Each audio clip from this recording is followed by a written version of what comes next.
Hi, it's Crystal and welcome back. Today we will be in Thailand and I'll be introducing you to our third lady, grandmother. The year is 2004 and she is a refugee at a wat or a temple. And I think, like any refugee, no one ever wants to leave their homeland. So she's with her granddaughter and she's remembering what it was like before they had to flee Laos. Grandmother came about, I absolutely adored Laos. When I was traveling back in 2005, I spent a few weeks there, and it is just such a lovely country. The people are lovely. And I'm sorry, I don't remember where I heard this from, but the saying that kind of describes the area is the Vietnamese plant the rice, the Cambodians watch it grow, and the Laotians listen to it. And that really depicts them. They're just gentle, gentle people. And another example of this was when I went to the market in Luang Prabang, uh, fabulous night market, and the Hill Tribe ladies come down from the hills and they sell their crafts in the market. And I was talking with this elderly lady, and she's dressed in her traditional clothes, which their embroidery is just out of this world. They're artists, and they sell some of their embroidery. I have an example of it. This isn't a great example of the how wonderful it can be. This is something that would have been made for the tourists. But these embroideries that the ladies do, it's their home life, it's their story, and it's often in the family for generations and handed down. And every woman makes one of these pandu cloths. And this lady in the market, I was looking at her things, and she was telling me how much it was. And I'm not good at math, so I was trying to do the conversion in my head. And she thought that she didn't. I guess she thought I didn't know what to do, because in these very gentle hand movements, she's explaining to me that I'm supposed to barter and come in at a lower price. So just lovely, lovely, lovely. And with that, I will introduce you to grandmother. Bow, do you remember when you used to sit in my lap and we'd listen to the monsoon? Our ears were focused on the constant drumming besieging us because there was no other alternative. Our ears would have to wait until the rain ceased and left an array of acoustic harmony behind as a reminder of its visit. Then, as if on cue, there would be silence. That's when the rain, we would have to strain our ears to hear the gentle pitter patter of water droplets descend down banana leaves and over fig trees. When you got bigger and could no longer sit in my lap, you would sit next to me with your head resting on my leg, your eyes intent on observing my hands while I sewed. It was awkward sometimes to have to work around you, but I did not complain. I knew you were studying my hands until you could begin to anticipate the patterns my intricate stitchings would form before they were conceptualized on the fabric. When you were 4 years old, you lifted your head from its place on my leg, and then you, too, held a needle in your hand, first commencing with simple stitches on scraps of fabric until you had mastered them. Soon you were able to graduate to more complex embroidery. Your embroidery entailed stitches that were short and straight or looped inside other stitches or resembled dots. Your favorite stitches were the ones that twirled into long strands. By your 10th birthday, under my guidance, your only surviving relative, you had perfected over a dozen cross-stitch designs as well as applique. You never had to ask. You always knew what my body desired. You welcomed my withered hands into yours and proceeded to gently knead out the kinks. You gently massaged my fingers, palms, and the heel of my hands until you could feel my muscles give way to your touch, and then I would be able to resume my embroidery. When I hold the needle in my hand and thread it through the fabric with unwavering precision and grace, my hands move like a much younger woman, and my face would relax and erase the folds of time that had collected around my eyes and mouth, leaving in its place an aura of youthful serenity that may only be achieved by the pleasure of engaging in the activity I truly loved. One of my most treasured memories was a day much like today when the violent rains softened against nature's dense greenery and poured unforgivingly on the tin surface over our heads. As per usual, you were an extension of my leg. It's finished, I announced to you, and the other women who were gathered in the small circle sewing Pandu story cloths.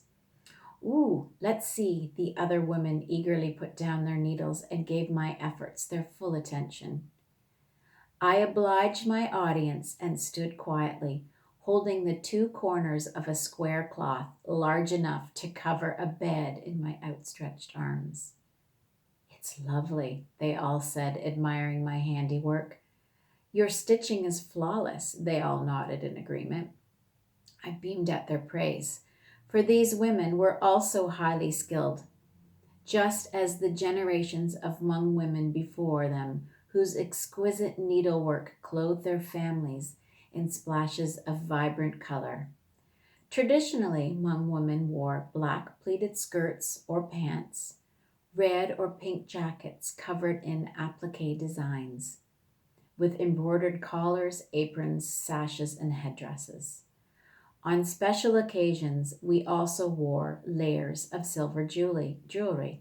The men were less ornate and wore baggy black pants, a short jacket fashioned with embroidered panels, and a sash. It's gorgeous. I look down at the ugly, pale pink blouse I am wearing and smile at the memory of my people's beautiful clothes. I remember taking your hand in mine, and then together we journeyed from corner to corner, following the sequence of embroidered pictures that revealed the events of our lives, on a single tapestry.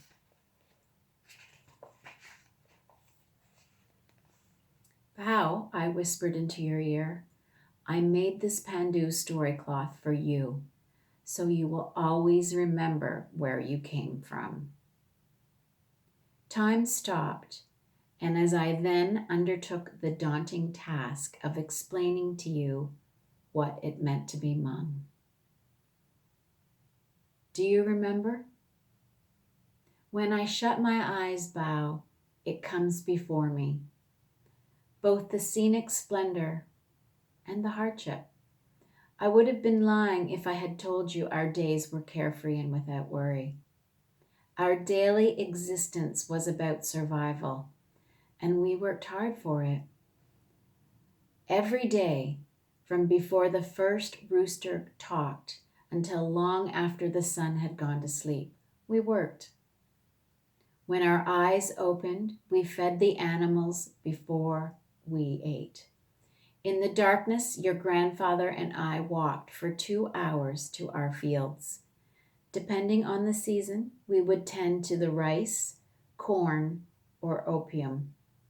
It was a never-ending cycle of planting, weeding, and harvesting.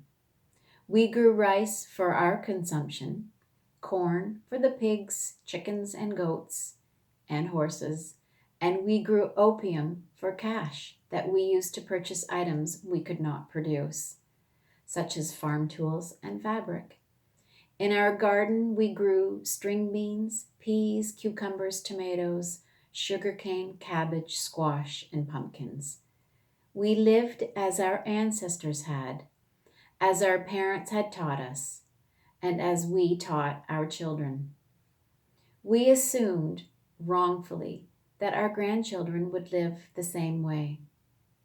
There were no secrets, only methods for survival achieved through our endless sweat, aching muscles, and calloused hands.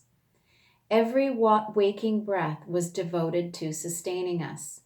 It was hard, but your grandfather and I were happy to be toiling the land and loving our children. We lived high in the mountains, our hands almost touching the sky. On a clear day, the sky was a crisp blue.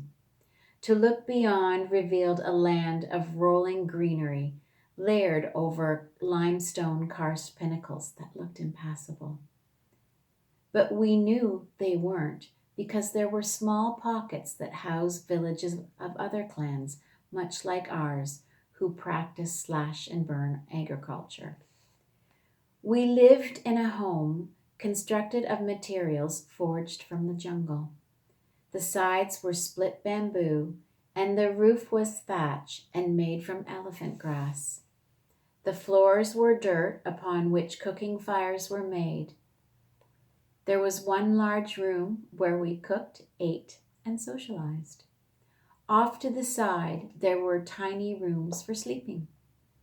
We had bamboo stools and a table with a round tray made of woven bamboo that we placed on the floor during meals.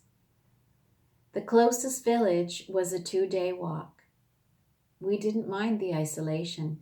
We had everything we needed, and if we required more land, we took it. If we needed water, we took it. Our environment encompassed us. It was our friend, it was our enemy, and its spirits were always respected. When night pressed down on our village, it erased all distinguishable features, leaving us in a state of profound blackness. Beneath the black, the jungle stood, bidding her time to appear. When the coming of the dawn, a mist concealed the mountains in a layer of smoky white, and where the terrain dipped, the mist pooled in a thick fog. As the sun lifted her head, the mist pinkened, and the silhouette of the jungle's foliage began to emerge from within. As the mist slowly departed, it unveiled the tops of trees. The white waves continued to roll, and the sun ascended in a haze of orange-pink. When she reached her destination, the trees stood fully exposed, and we who lived on the mountain were already saturated in sweat. I'm sorry, I'm having trouble with my tongue today. And that was how the days would pass. We worked in the fields until there was no light, and then we would gather firewood and trek our weary bodies 2 hours back home. We would then gather firewood, and our backs would scream in pain as we crawled home. I would have loved to have rested my head when we finally arrived home, but there was more work that needed to be done. I had to tend to the animals and cook the evening meals. In the lamplight, your grandfather and I would eat rice, vegetables, and sometimes meat and soup. After we ate, my eyes would want to shut, but there was still more to be done. Your great-grandmother grew mang, which is a kind of hemp. Its fibers were used to make thread. The skin on the stems of the plants had to be removed carefully. Once removed, the skin would pull apart, and the fibers were rolled together between our palms to make thread. Our hands were never idle. Every waking moment was perceived as valuable and filled with our survival. There were many a day when your father, aunts, and uncles, en route to the field, would roll mang between their hands. When we were first married, the sun barely shone long enough for us to finish all we needed to accomplish. It was only when our children began to arrive that our lives became a little easier. When the oldest turned 3, he was able to look after his younger siblings while your grandfather and I attended to the fields. But your father, Bao, he never wanted to be left at home. He could barely talk, but he knew the word field. And in the morning, when we went to leave, he would point to himself and cry, "Field, field." He would cry and cry until we agreed to take him. While we worked, your father would hide in the rice, his tiny fingers playing with the stalks like friends. When he was hungry, he would sit and watch the clouds slide across the sky and eat cucumbers and listen to the grasshoppers and crickets talking. As your father and the other children aged, they were given more responsibility. At 6, they started helping us by fetching fresh spring water in bamboo buckets. They chopped wood and they collected twigs. At around 8 years old, they were considered old enough to join us in the fields. At first, they used their hands to pull weeds, and as their skills and knowledge increased, their hands were introduced to farm tools. When your father was 8, when he fed the animals, he liked to feed the animals. But what he really liked was to chase other people's animals when they tried to steal our animals' food. He would hoot and holler, shake a stick at them, and he would cause such a ruckus that our chickens would often tear away on their scrawny legs as they thought they were being chased by a tigress. This would happen quite often because there were no fences and the animals were free to wander. 9 children created efficiency in our household because we were able to divide the chores among them. One would feed the animals, another would cook, one would carry water, and another would collect firewood. Everyone who was able to use their hands did. Babies who were still nursing went to the fields. In the mornings, I would pack a bamboo bucket with our lunch, hose, axes, and knives, and strap it to my back. On my front, I would secure the baby in a small cloth harness. My work was only interrupted to nurse and eat lunch when the sun was in the middle of the sky. My hands still wear the calluses of hard labor. When I touch my fingertips, they still remember the movements they performed so long ago. When we were in Laos and we were finally able to go to bed, long after the moon had found her place high in the sky, I was too tired to dream. But now, here, I dream every night. In my dreams, my hands remember what they once did with stunning accuracy, and I find myself standing in a field of poppies. It is late afternoon and the sun is traveling further away from the fields, yet my skin still carries the heat of the day and I must wipe the perspiration forming on my brow. I have already mopped it 5 times, yet it refuses to go away. The poppies were beautiful for many more reasons than just the splashes of color on the hillside. They were beautiful because they provided relief from pain. They also symbolized the money or bars of silver that we got from the merchants we sold the opium to. I'd gaze around at all those blooms and silently calculate our profits in my head. I'd envision the elaborate jewelry we would make from the silver. My hands would already be sewing 2 new sets of clothes for each family member. When the bright petals fell to the ground and were picked up and scattered across the mountain by the wind, it was time to harvest the crop.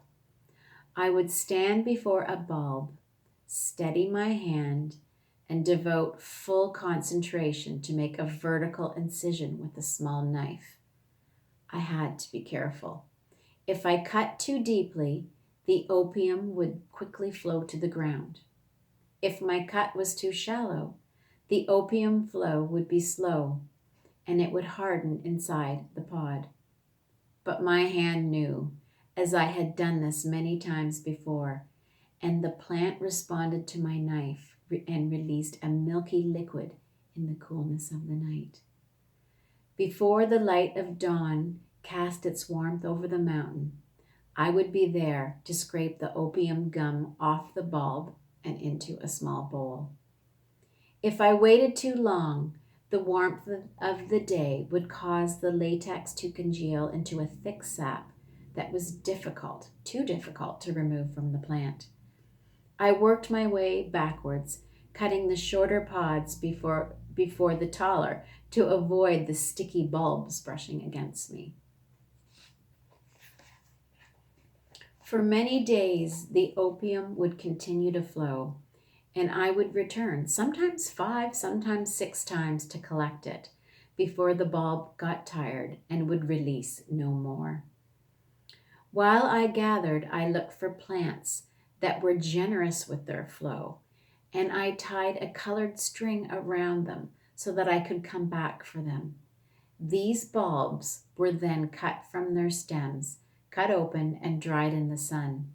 Their seeds would be used for next year's crop. As the opium latex dried, it darkened into a shade of brown. Before we sold it to the merchants, the impurities of the raw opium were removed by dissolving it in boiling water and then filtered through pieces of cloth. The clean opium was then wrapped up and shipped. I was proud of what I did. My skill, I knew, helped to support my family. Actually, it was my skill that earned the money for our family. Opium was our cash crop. The rest of our farming fed us, and it fed our livestock. Any extra went to those in the village who did not have enough to eat. Rarely was there produce left to sell. Whenever I think about working in the poppy fields, I'm reminded of my mother, your great-grandmother Bao. The first time I went to the poppy fields, I was strapped to my mother's back. When I was old enough to participate in the harvest, we stood beside each other, and she told me the story of our poppies. Long before you were born, she began, our mother, the mother of all Hmong, told her people that when she died, a flower would grow from her breast, and this flower would help ease the pain of her people. After our mother died, she was buried, and from her grave a flower grew. The Hmong people took her flower and learned how to harvest it and how to smoke it. Just like our mother promised, our pain became less. This is why when you cut a poppy, a liquid the color of mother's milk is released. It's also why the Hmong smoke opium on their side, just as a baby would when nursing from its mother. The opium smoke goes into the person and makes the pain go away, just as a child on its mother's breast will stop crying. When she finished, my mother gave one of those rare smiles. We were standing together up to our elbows in poppies. The light played with the colors of the field, turning its flowers sparkling white and others pink. Winds that had fred petals long before left long, slim, muted green buds. Leaves that faced the sun glowed bright green. And that, my dear Bao, is how I remember my mother, your great-grandmother. The poppies did not bloom at the same time, so it was my responsibility to monitor their growth. I often walked from field to field, surveying their various growth stages and determined what needed to be done. There was one day when the sun shone its warmth onto the earth where I stood. It was hot, I was en route to tend to our second poppy field when I paused by a small creek with its shallow water, and the water was ambling over tiny pebbles. In the distance, I could hear where it deepened because the water gurgled as it spun in between the large rocks before it landed. It was soothing to my ears, and I bent to fill my thirst. The coolness of the water felt refreshing as it dripped, as my hands dipped beneath its surface. Filling them like a cup, I brought my hands to my lips to drink. The coolness wet my throat right down into my belly, and I bent for more. Off to the side, I spotted a fluttering of cobalt blue. I forgot about my thirst and watched hundreds of butterflies that were happily dancing around my head. They were tiny flecks of blue that filled the air with the gentleness of their spirit. And I stood with the sound of water trickling around me and watched their delicate blue wings fan back and forth. When I went back home, Bao, I told your mother about the wall of blue. As she listened, her hands caressed her protruding belly. The butterflies are my favorite, your mother said. Mine too, I said. If the baby is a girl, my husband and I will name her Bao, and I will think of her as my little butterfly. I agreed. You, my Bao, are our little butterfly. In our culture, we are named for the beauty that surrounds us. I am named for the sun, and you, my Bao. Whenever I say your name, it lingers on my tongue and reminds me of Laos and the day your mother and I stood outside of our home talking about the arrival of our little butterfly.